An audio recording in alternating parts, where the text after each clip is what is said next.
Indian origin जोरान ममदानी अब New York शहर के नए मेयर बनने जा रहे हैं। दो कारणों की वजह से सोशल मीडिया पर बड़े वायरल गए। पहला तो यह कि इन्होंने अपनी विक्ट्री स्पीच में जवाहरलाल नेहरू को कोट किया। I think of the words of Jawaharlal Nehru. A moment comes but rarely in history. और दूसरा, जब ये स्पीच खत्म हुई तो इन्होंने धूम फिल्म का गाना बजाया। Thank you.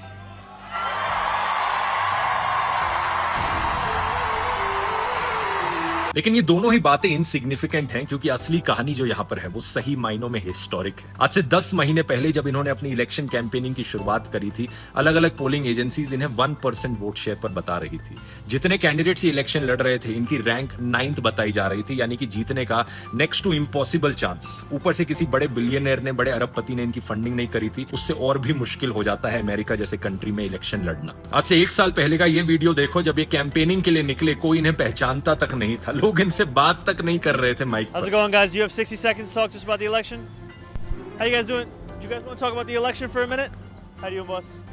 How's it going, sir? धीरे धीरे ग्रास रूट्स के लेवल पर इन्होंने अपनी कैंपेन की शुरुआत करी है। डोर टू डोर गए, लोगों के दरवाजे खटखटाने लगे, अलग अलग सोशल मीडिया प्लेटफॉर्म्स पर आवाज उठाने लगे, अपने अलग अलग वॉलंटियर ग्रुप्स बनाए जिनके जरिए अपना संदेश लोगों तक पहुंचाया। Would you like a flyer for Zoran Mamdani? I've come to talk to you about Zoran Mamdani. ये सही मायनों में 0 से 100 तक पहुंचने की कहानी है, और ये सब इन्होंने किया असली मुद्दों पर बात करके। इन्होंने एजुकेशन की बात करी, हेल्थ केयर की बात करी, पब्लिक ट्रांसपोर्ट को और अफोर्डेबल बनाने की बात करी। I will do so by freezing the rent, by making the slowest buses in the country fast and free, and by delivering universal child care. हर समय इन्होंने बस जनता के मुद्दे उठाए और कभी भी किसी के खिलाफ नफरत नहीं फैलाई। हालांकि इनके खिलाफ एक अनप्रेसिडेंटेड लेवल पर नफरत फैलाई गई। लोग ऐसे मीम्स शेयर करने लगे कि अगर इसको वोट कर दिया तो मतलब 9/11 के आतंकवादियों को वोट किया जा रहा है। लिटरली इन्हें आतंकवादी बुलाया गया। लेकिन फिर भी जोरान ने अपनी आइडेंटिटी को नहीं छिपाया। हाथों से बिरयानी खाते हुए वीडियोस अपलोड किए। अमेरिकन राइट विंग लोगों ने जमकर इन पर रेसिस्ट अटैक्स किए, लेकिन फिर भी ये झुके नहीं। जो सही था हमेशा उसके साथ खड़े रहे। इजराइल के खिलाफ गाजा जेनोसाइड को लेकर आवाज उठाई। As mayor,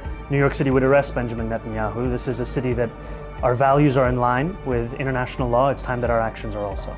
ये एक और बड़ा मुद्दा जो अमेरिका में बहुत सारे पॉलिटिशियंस टच करने से डरते हैं। तो आप समझ सकते हो दोस्तों कि इस सब के बाद भी इलेक्शन जीतना न्यूयॉर्क के शहर में सही मायनों में हिस्टोरिक है। The power belongs to the people. दुनिया भर के यंग लोगों के लिए एक बहुत बड़ी इंस्पिरेशन है, क्योंकि जोरान दिखाते हैं अगर असली मुद्दों पर कोई पॉलिटिशियन लड़े तो आज भी वो इलेक्शन को जीत सकता है।